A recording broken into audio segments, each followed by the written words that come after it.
Hey guys, DibtheAwesome here to give you another Monster Legends Guides, where we talk about monsters' moves, their stats, their rune sets, who to pair it up with, all that jazz.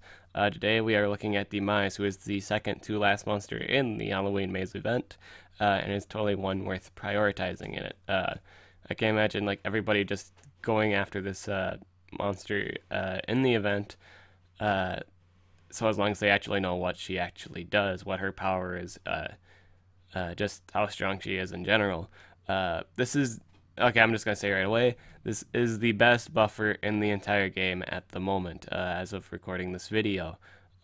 This is her buffing is really strong. Uh, she has a move that is just phenomenal. And that phenomenal move can pretty much make any like monster that wasn't really thought to be ever be like work as an attacker be an attacker, simply because of the just how strong the move is. So now we're gonna talk about that later, but as soon as we get to that. But right now we're gonna talk about the stats. The power is 3,201. That really doesn't matter because she isn't really an attacker. She's a buffer. That's all you need to know.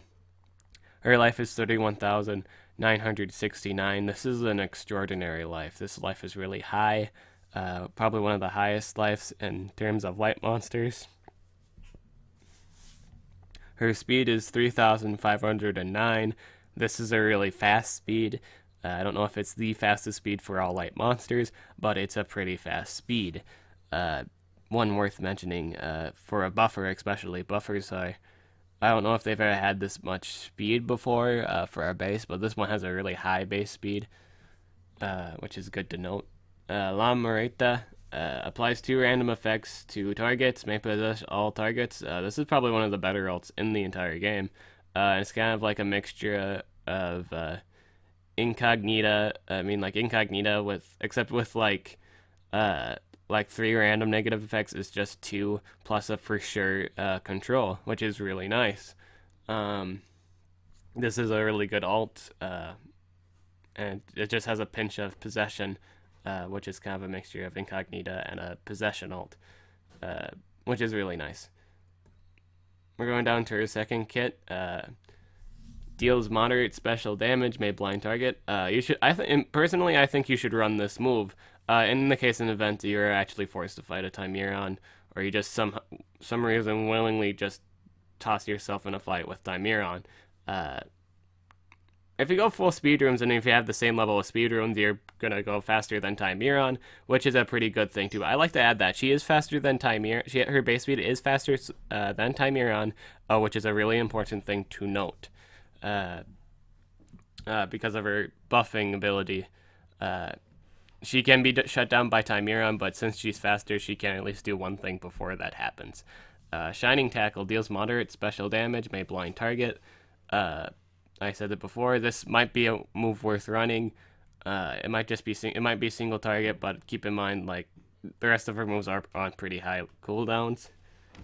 Draining Light steals life from all targets, may give regeneration to all allies. This gives some lifesteal. It's not a very strong lifesteal, and it gives regenerations to everyone. This is a really awesome move. I really like this move. It's pretty interesting. Another monster actually has this kind of move too. It's a new dark monster that's coming out soon. I don't know when he's coming out, but he pretty much has this move too, and this move is pretty good. Endless Celebration deals low light damage to all enemies, removes all positive status effect from all targets, requires cooldown. This move is pretty relevant. This move is going to be pretty relevant to the meta now. Moves like remove all positive effects, simply because there's so many like monsters that are coming out now with AoE double buff, double damage buff, and precision. So using moves like these wouldn't be a bad idea. Things like Glitch have this move. Things like Valgar the Pure has this move. Or these kind of moves that just remove positive effects, and they're pretty relevant now. I'd say this is an option to run. You don't have to run it, but it is an option.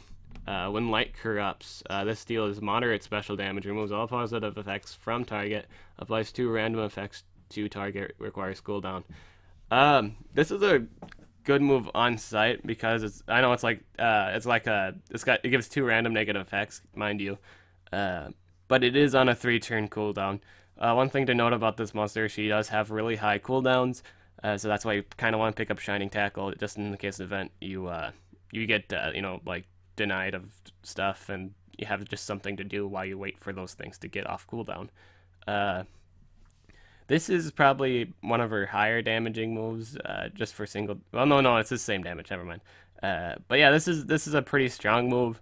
I kind of wouldn't recommend it just because they're there's our cooldowns are heavy, and I do recommend you run Shining Tackle. But this is a good move nonetheless. You do whatever you want, but this is a good move. But yeah, Strength from Beyond removes all negative effects, not negative status effects. Gives 2 extra turns to ally. Gives double buff damage to ally for 2 turns. This is an extraordinary move. This is the move I've been waiting to talk about. Alright, this is the move that is also the thing that can make non-attackers attackers, like ones with really single-oriented attacks. With this move, essentially what you can do, you have the common build and stuff like that. I don't even think you need to run a speed rune on your attacker. Just put a life rune on it. I think that's going to be a common thing now. People are going to start putting life runes on their attacker, which is a nice thing. So they can get, because they don't need to be faster than the enemy. They don't have to worry about being shot down because of this move. Because since it gives you an extra turn, you get to move, obviously you move twice, so you can avoid that first turn of being frozen and stuff like that. Then you can attack. You get the will to attack. And even if you have you have a nice calliech on your team to give you that immunity to that stuff to begin with, then you get to actually still use those extra turns to get them in and stuff like that. So that means the single target attackers can actually do stuff now. Because extra turns are so strong in this game, with this monster's power to do so, she can make anyone an attacker pretty much. Because their damage output is over 2 turns now. They literally have time to do the damage that would take them longer to do, which is really nice. This is why you can make things like Hayman or Monster Clutch dangerous. Just the power with this moon alone is very phenomenal. It's a very strong move. It makes pretty much anyone an attacker at that point. This is a move you gotta have. You have to have this move. The Light Within removes all negative status effects, gains double damage to all allies, may give precision to all allies. This is the other move you gotta have. It's just an AoE, double buff plus precision. It is something to totally invest in. Okay, now we're going to talk about the main rune set. You have to run these. These are moves I'm going to recommend you run. You don't have to run them, but they're the things that I recommend you running. The Light Within, Strength from Beyond, Draining Light, and Shining Tackle. You have to pick up Shining Tackle because it's the only move that has relatively low cooldowns besides Draining Light. These things run on 4 cooldowns. She is very stamina hungry, by the way. These take up a lot of stamina, just to note. But the game usually ends at that point if you actually have the proper setup. You can, if you want to be risky, you can run Endless Celebrations and remove Shining Tackle.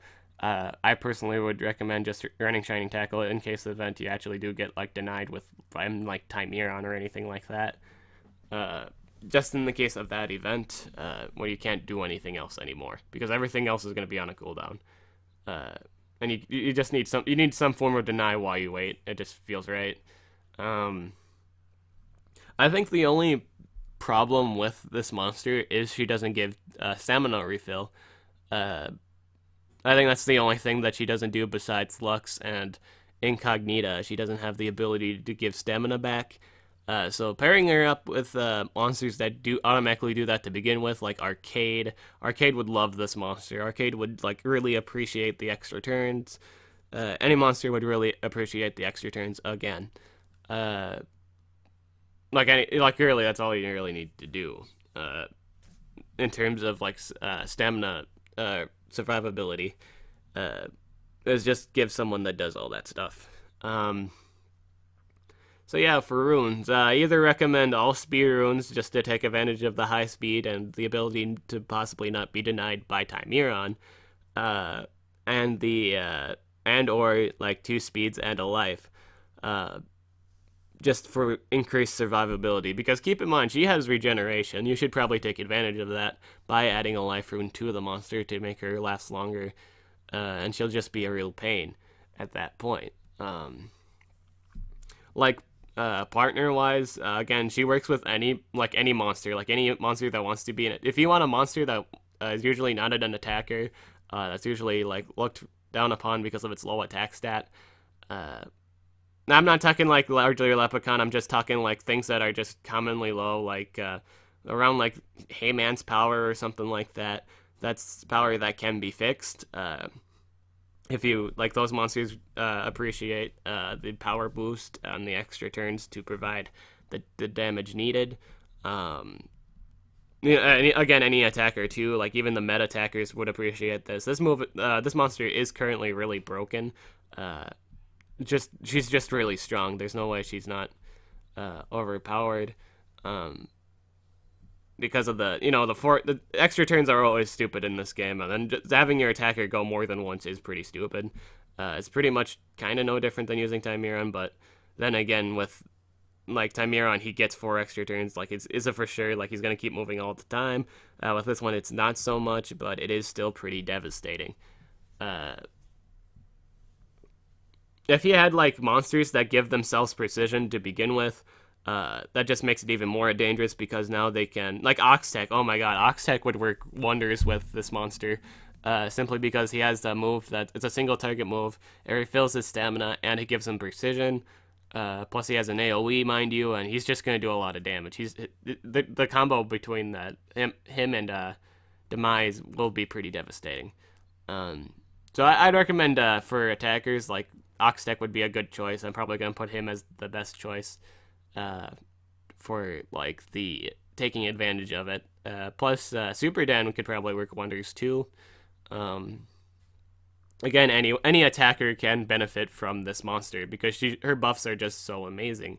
I guess another thing too to note, she doesn't really do triple damage. I like triple I really like triple damage just because it's just big burst of damage and it usually ends the game at that point. Double damage, not so much.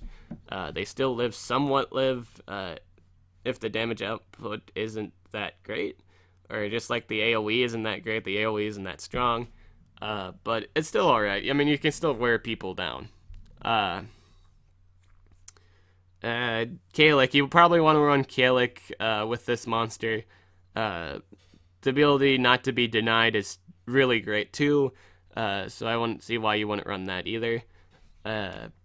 This monster actually isn't immune to anything. She's like immune to insta-death, which isn't that good of a trait, because the only thing that really has a overtime kill is like Singularius in terms of just basic skills.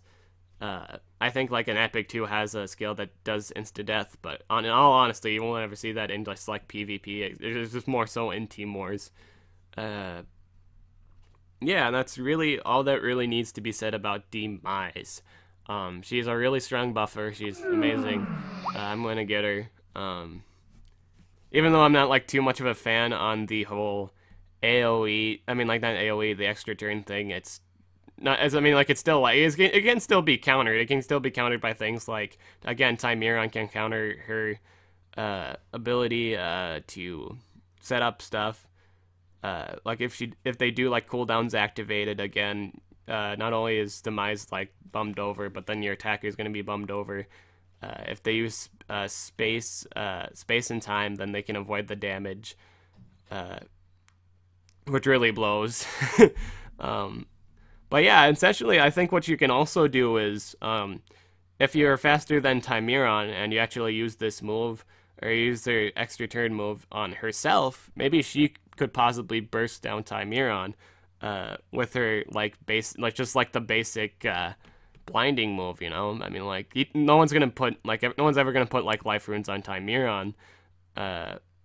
I probably will. I'm probably gonna be the only one that does it, because I'd rather have a Timeron that just stays out there for a really long time to use like the negative power debuff, loop damage, space time, and all that jazz, and cooldowns activated and stuff like that when I get another Timeron. But like keep in mind, not many people are gonna run, again, none of them are gonna run life runes, so that's probably a good thing to cash in on. This is gonna do big bursts of damage. Well, it's gonna do enough to break him down pretty much, because I'm pretty sure she can do that. So yeah, that's all I really need to say about Demise. She is currently the best buffer in the game again. Totally something worth picking up. One of the better designs in the Maze event, in my opinion. Right next to like Hayman and Rador. Those are by far the best designs I've seen so far in a Maze event at least for a Halloween Maze event. Yeah, that's all I really need to say about Demise. I'm DibtheAwesome. I'll catch you guys later.